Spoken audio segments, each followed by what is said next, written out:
Welcome to Sustainable Futures with Daniela Bas, where innovation meets impact.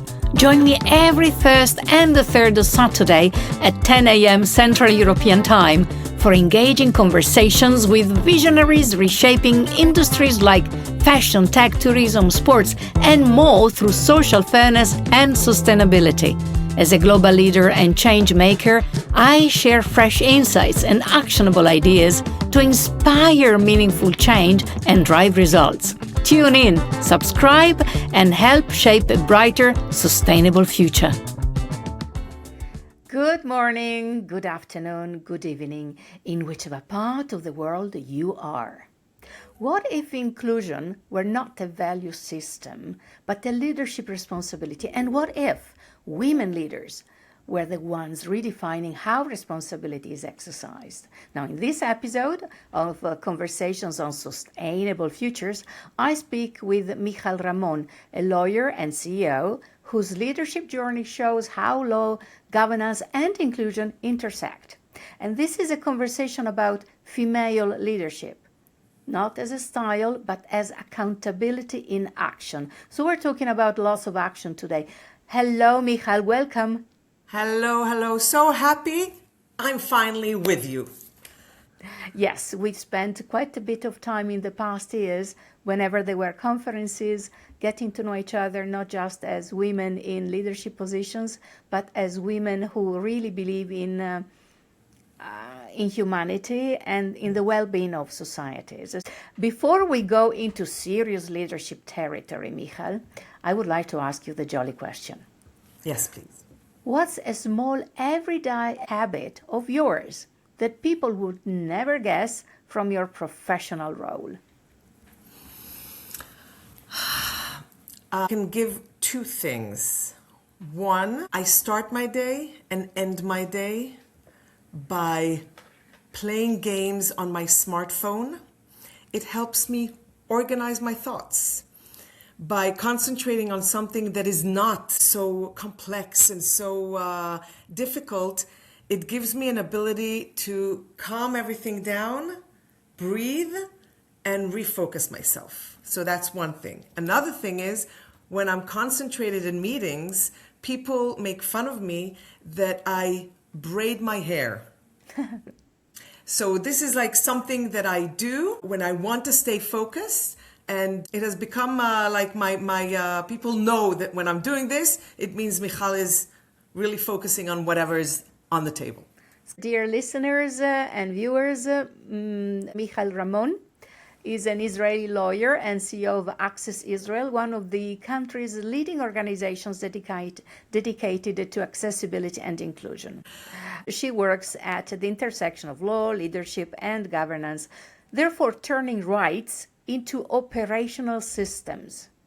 And her work challenges organizations to move beyond compliance and treat inclusion as a core leadership and accountability issue. However, as I said, today we will focus more on how women lead, but we will have to talk about the job she's performing, so to better understand her leadership style. I would like to ask the first question, Michal. Accessibility. Accessibility is often discussed in social terms. Now, as a leading woman and CEO, why do you believe it is fundamentally a governance issue? Well, many times accessibility is referred to in social terms, or technical terms. How do we do it? And how many centimeters, or why it's important to help the vulnerable, etc. But if you keep it on that level, then probably it's not going to be long lasting. Because I start my discussion always assuming that people are not bad. It's not that people wake up in the morning and say, how can I exclude people with disability? Okay? Many times do it because they overlook it. They might have good intentions, but they didn't plan it ahead of time. And that is what causes many times the exclusion part. So, as a lawyer, I did a lot of work about rights and look at the law, the language of the law. But governance, basically, if you do it right, it makes sure that things actually happen? I mean, do you embed it into your daily leadership, in your daily running of your organization? Is there a person in charge? Are there, all kinds of procedures and processes that are embedded in your daily work that create not just a promise and a goodwill of accessibility and inclusion, but actually a practical one, something that really will be shown and work at the end? I think that this applies to any kind of employee who is looking for accessibility from different angles. From what I understand, your angle is mainly focused on accessibility referred to persons with disabilities, correct? Yeah. Yeah. I'll just stress that Access Israel is the leading organization in Israel and work a lot globally also, making sure accessibility is there for inclusion. Accessibility is not a goal, it's a means to an end, and it's to bring inclusion for people with all types of disability in all areas of life and in all types of accessibility, physical, services, social, and technology. So we'll talk about inclusion in a moment, but I would like to ask you an additional question about accessibility. Thinking about accessibility, how have crisis situations like emergencies or conflicts changed the way you understand it as a leader? Well, I've been in Access Israel for 18 and a half years. And in a way, I think that my last 4 or 5 years have reshaped the way I look at things. Because when I said that accessibility is all types of accessibility in all areas of life, all over the world, one of the areas of life we cannot ignore is crisis, is emergency. It can be climate change, it can be a fire, it can be a flood, it can be war, it can be a terror attack. Doesn't really matter what the cause is.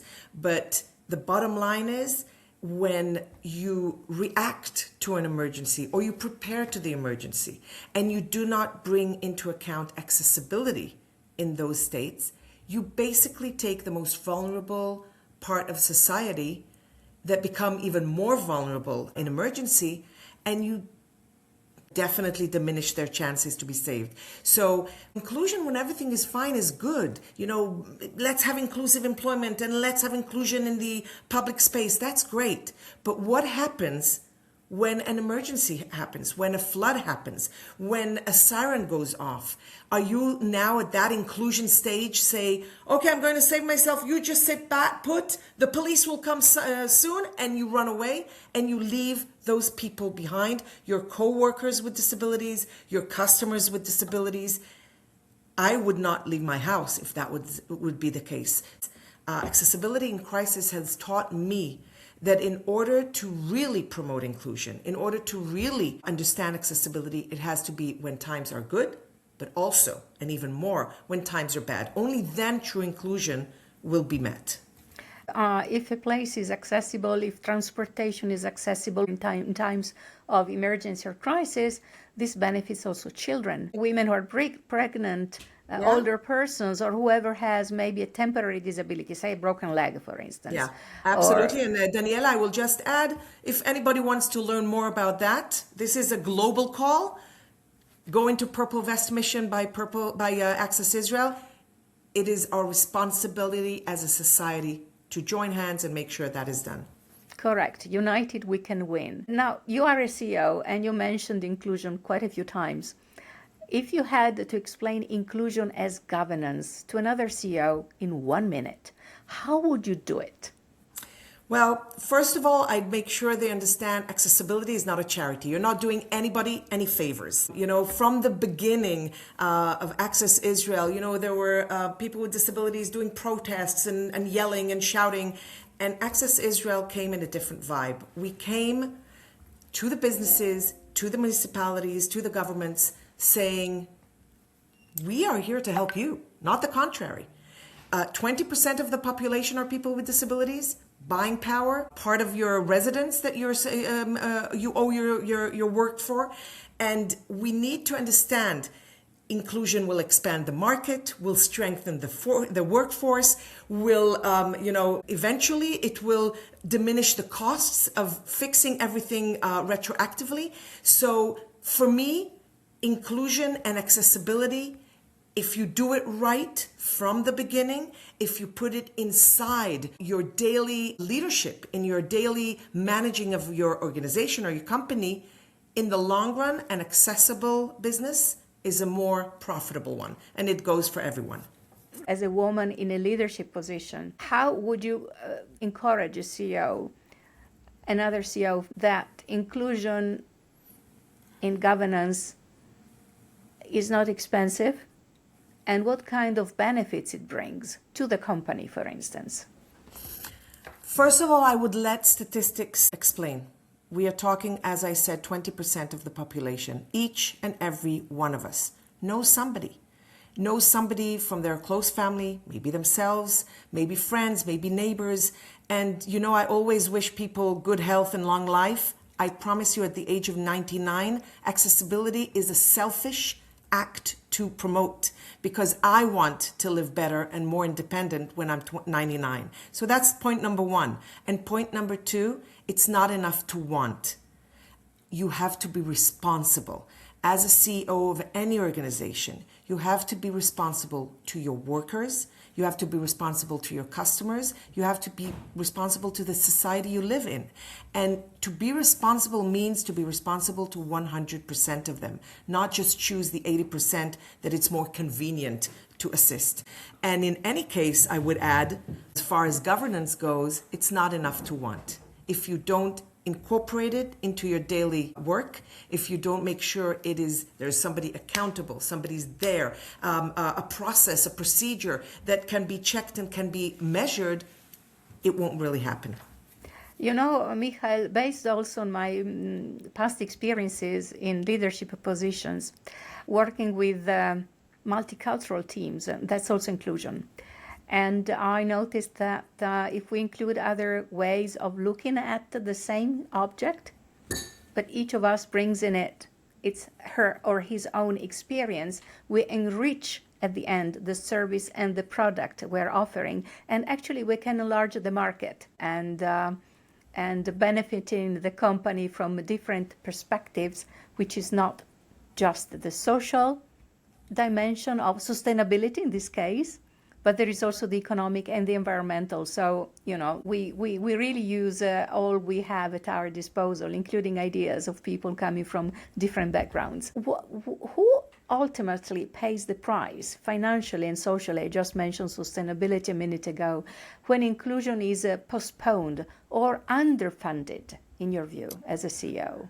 Listen, first of all, the people themselves. People with disabilities pay the first price because they cannot be included. They cannot join the movies. They cannot go shopping. They cannot maybe be in school or get a job. So, of course, they're the first ones, and the easy guess of who will be hurt directly. But it doesn't stop there, because, first of all, businesses themselves will lose. When I open a restaurant and I put in so much money in design and in a good menu and good staff, eventually, if I do all that and the restaurant is not accessible for all disabilities, I pass on opportunities to have more profits, to have better reviews, to have more happy customers that can bring their family, their parents, their disabled people or children or friends.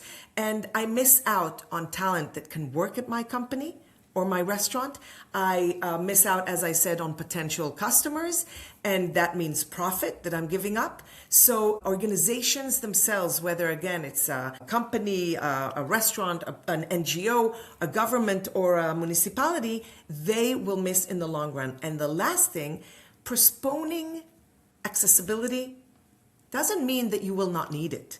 Doesn't mean whether it's going to be legally binding or whether it's going to be an understanding that you're missing out and you want to always retroactively fixing things in accessibility is much more expensive and problematic. And I can tell you that one of the things that we keep saying, we are living in the technological era. Every day a new technology comes in. Think about all the technologies that come in and they're not accessible on day one. They're not accessible by design. What does that mean? That means that a certain percentage of the population cannot use it, cannot enjoy it. And it's not just a physical barrier, Think about COVID. Zoom entered our life. I didn't know what Zoom is before that. And all of a sudden, it's the major tool we use. And one of the things that we saw right at the beginning of COVID, when we started doing Zoom meetings, and we had friends who are deaf that needed to see both the person speaking and the interpreter in sign language, there was no possibility to see them both. Very fast, Zoom enabled to pin two people instead of one, and that was making that technology accessible. But think about all the meetings that deaf people missed out because it wasn't there to begin with. So Zoom was great. I'm not saying anything bad about Zoom, on the contrary, but we have to make sure that we understand that any postponing of accessibility is not just a miss out for the people with disability themselves. It's a miss out in profits and for the companies, and it shouldn't be done. As a female leader, do you find it difficult to be taken seriously when you talk about these issues with other organizations, be that they are international organizations or multinational companies?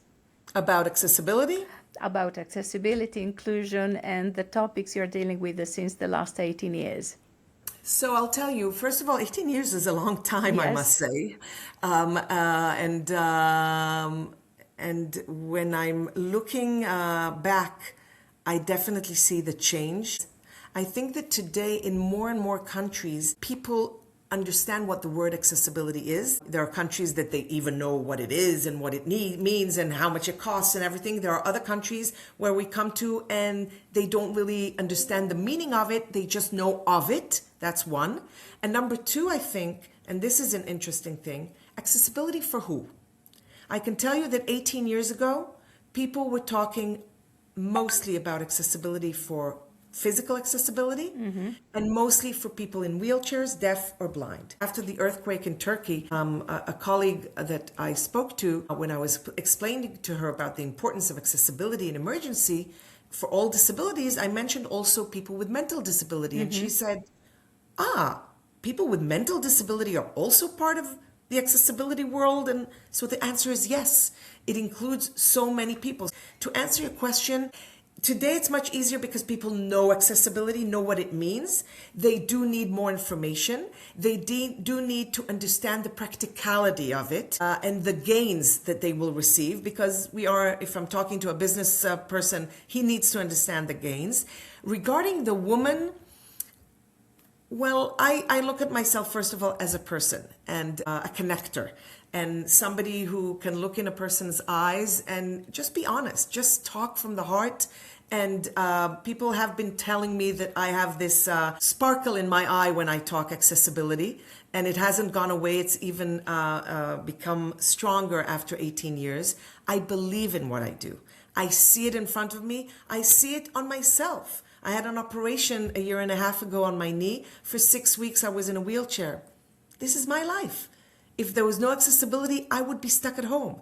So I think that comes through, and it has become easier, and it's become more dynamic and interesting, because as the years go by, you always think you are aiming for one peak, and you reach it and understand it's not a peak, it's a hill. And accessibility and inclusion is something much, much bigger. So what you're telling us is that if we lead with passion, doesn't matter in which sector of our life, and we are ourselves, then that's more than enough as a person, without thinking about gender. I never had a problem or any challenge by being a woman, never. And I've been in rooms where it was all men around the table. I managed to say my piece and be treated, even in cultures where maybe the woman part could be problematic. But I believe really that if you believe in what you're doing, if you understand what you're doing, you're not just repeating something that you were told or something that is good to hear. If you really believe in what you're doing, the fact you're a woman shouldn't change it. Just believe, choose, and don't give up. And take action. I would like now to move to the second part of our conversation.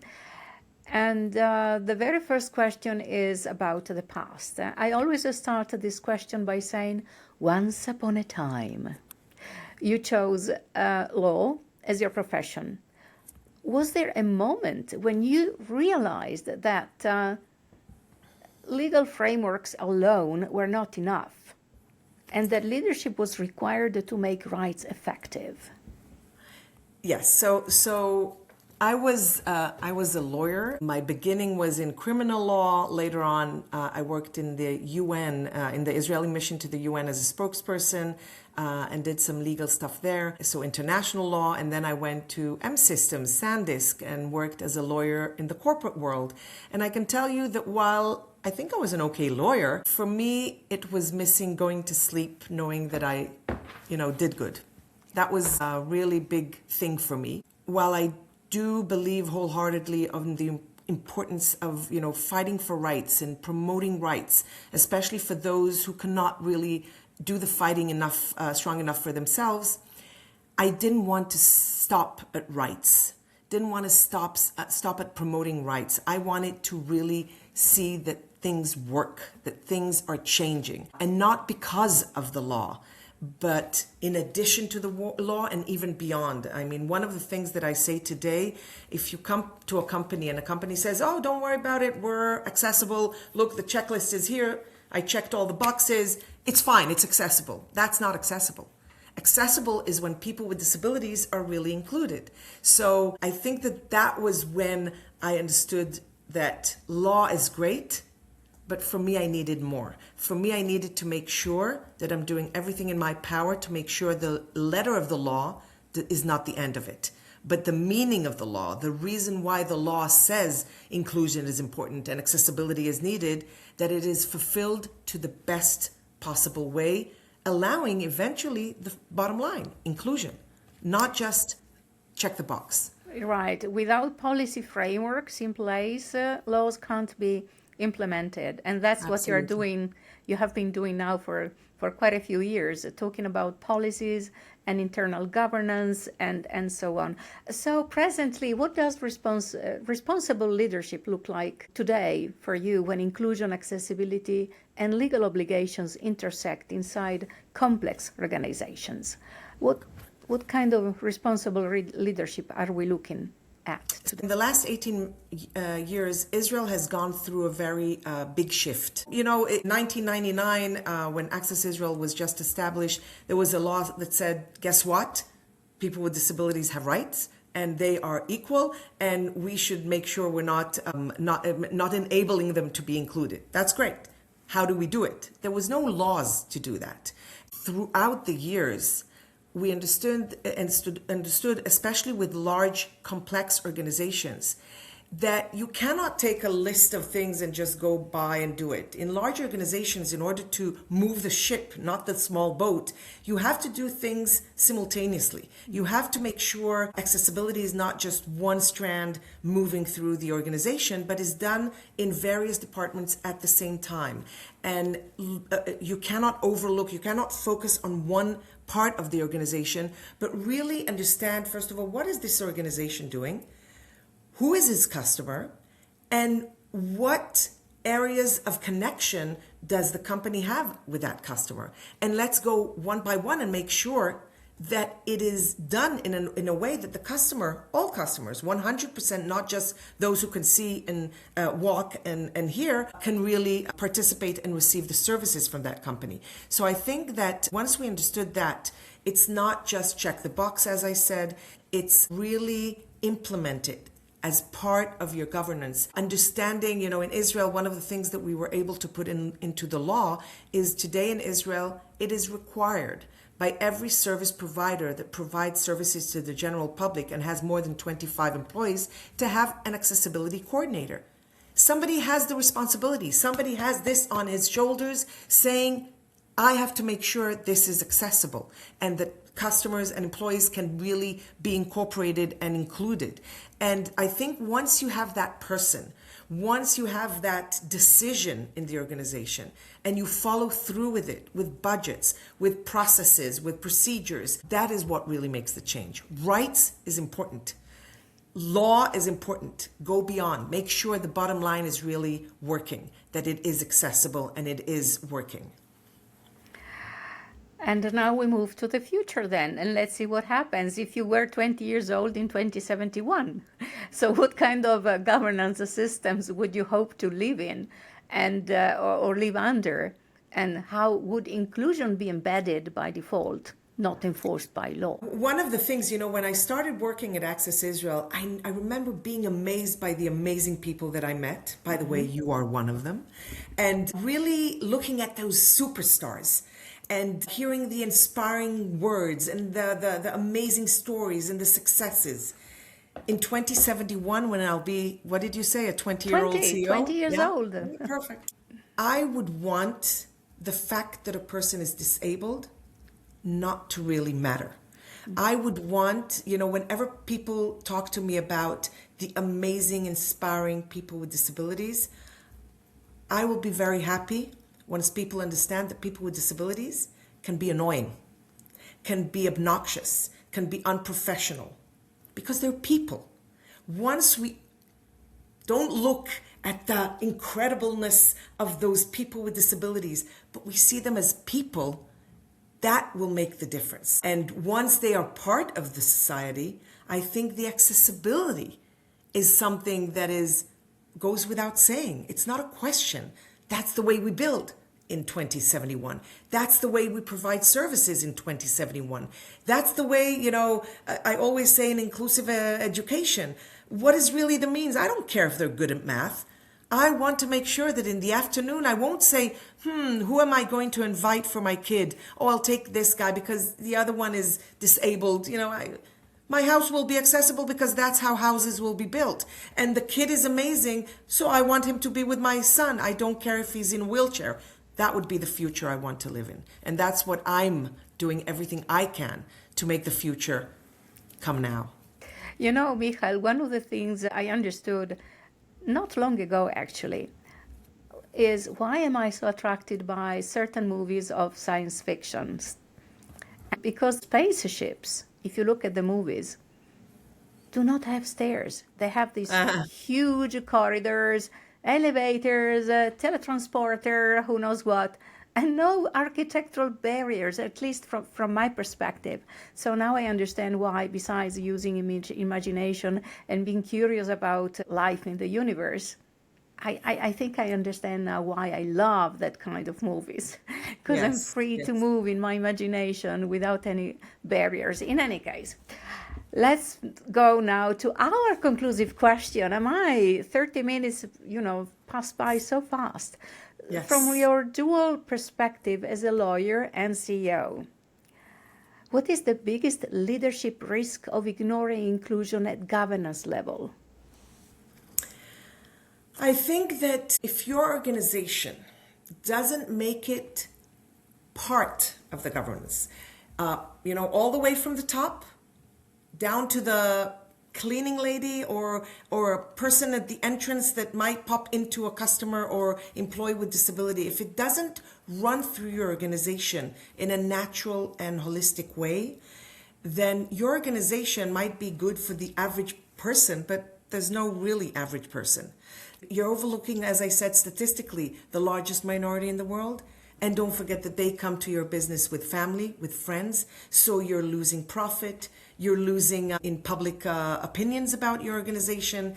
And, you're losing in a way that you, as a part of society, are not putting in what you should have and could have done if you would have included it in your basic governance at a governance level. And I think that, as you said, with multinational teams, diversity is beyond people with disability. We need to provide inclusion for all, give opportunity. If I'm looking at my business hat, I want my business to be the best it is, and with the best people in the best positions. I don't care if they come to work in a wheelchair. I want to make sure they can come to work and do the work, but I want them to do the work in an accessible setting that will enable the potential to be as big as possible. So from your words, it's clear to me that female leadership has the power to turn inclusion into action, not intention. So yes. Dear friends, when women lead, they do not just open doors. And Michal Rimon just showed us. that with the examples she gave us. They redesign the rooms where decisions are made. So thank you, Michal, for reminding us that inclusion and accessibility is a leadership responsibility. Absolutely. And intentions are not enough. I mean to, I will, give me another day, month, year. That's not right. Do it now. Make a change now. So the question is no longer whether inclusion matters, but who is ready to lead it and make it happen. Are you ready to take responsibility for making inclusion real? Let us know. Thank you so much, Michal Rimon, for your time, and I hope to see you soon. Absolutely. Looking forward to it, Daniela. Thank you for what you're doing. As I wrap up this episode, my heartfelt gratitude to today's guest and to all of you. Join me for the next episode as we delve deeper with special guests, uncovering thought-provoking insights and actionable steps, paving the way for a brighter, inclusive, sustainable tomorrow. Thanks also to Damian Morton, music, and Maria Cortez Galliano, social media. Don't miss out next episode on shaping the future we aspire to. Ciao, ciao!